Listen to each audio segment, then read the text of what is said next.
3వ అధ్యాయము. 7వ నెలలో ఇశ్రాయేలీలు తమ తమ పట్టణములకు వచ్చిన తరువాత జనులు ఏక మనసు కలిగిన వారై యెరూషలేములో కూడి యోజాదాకు కుమారుడైన యేషూవయును యాజకులైన అతని సంబంధులను షయల్తీయేలు కుమారుడైన జెరుబ్బాబేలును అతని సంబంధులను లేచి దైవజనుడైన మోషే నియమించిన ధర్మశాస్త్రమునందు రాయబడిన ప్రకారముగా దహన బలులు అర్పించుటకై ఇశ్రాయేళ్లు దేవుని బలిపీఠమును కట్టిరి. వారు దేశమందు కాపరస్తులైన వారికి భయపడుచు ఆ బలిపీఠమును దాని పురాతన స్థలమును నిలిపి దాని మీద ఉదయమును అస్తమయమును యెహోవాకు దహన బలులను అర్పించుచు వచ్చిరి. మరియు గ్రంథమును బట్టి వారు పన్నశాల పండుగను నడిపించి ఏ దినమునకు నియమింపబడిన లెక్క చొప్పున ఆ దినమును దహన బలిని విధి చొప్పున అర్పింపసాగిరి. తరువాత నిత్యమైన దహన బలిని అమావాస్యలకును యెహోవా యొక్క నియామకమైన పండుగలకును ప్రతిష్ఠితమైన దహన బలులను ఒక్కొక్కడు తెచ్చిన స్వేచ్ఛార్పణలను అర్పించుచూ వచ్చిరి. 7వ నెల మొదటి దినము నుండి యెహోవాకు దహన బలులు అర్పింప మొదలుపెట్టిరి. అయితే యెహోవా మందిరం యొక్క పునాది అప్పటికి ఇంకను వేయబడలేదు.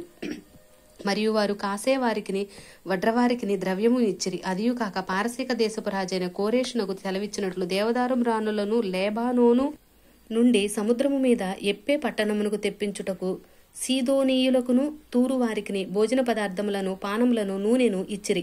యెరూషలేములో నుండి దేవుని యొక్క మందిరమునకు వారు వచ్చిన 2వ సంవత్సరము 2వ నెలలో షయల్తీయేలు కుమారుడైన జెరుబ్బాబేలును యోజాదాకు కుమారుడైన యోషూవయును చెరలో నుండి విడిపింపబడి యెరూషలేమునకు వచ్చిన వారందరూ పని ఆరంభించి 20 సంవత్సరములు మొదలుకొని పై ఈడుగల లేవీలను యెహోవా మందిరము యొక్క పనికి నిర్ణయించిరి.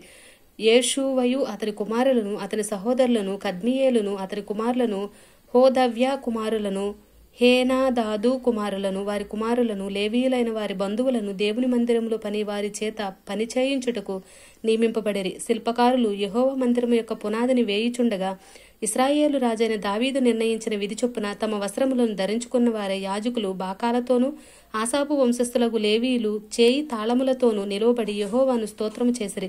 వీరు వంతు చొప్పున కూడి యెహోవా దయాళుడు, ఇశ్రాయేలుల విషయమైన ఆయన కృప నిరంతరము నిలుచునని పాడుచు యెహోవాను స్తుతించిరి. మరియు యెహోవా మందిరము యొక్క పునాది వేయబడుట చూచి జనులందరిని గొప్ప శబ్దంతో యెహోవాకు స్తోత్రము చేసిరి. మునుపటి మందిరమును చూచిన యాజకుల్లోనూ లేవీయుల్లోనూ కుటుంబ ప్రధానుల్లోనూ వృద్ధులైన అనేకులు ఇప్పుడు వేయబడిన ఈ మందిరము యొక్క పునాదిని చూచి గొప్ప శబ్దంతో ఏడ్చిరి. అయితే మరి అనేకులు సంతోషము చేత బహుగా అరచిరి. ఏది సంతోష శబ్దమో ఏది దుఃఖ శబ్దమో జనులు తెలుసుకొనలేకపోయేరి.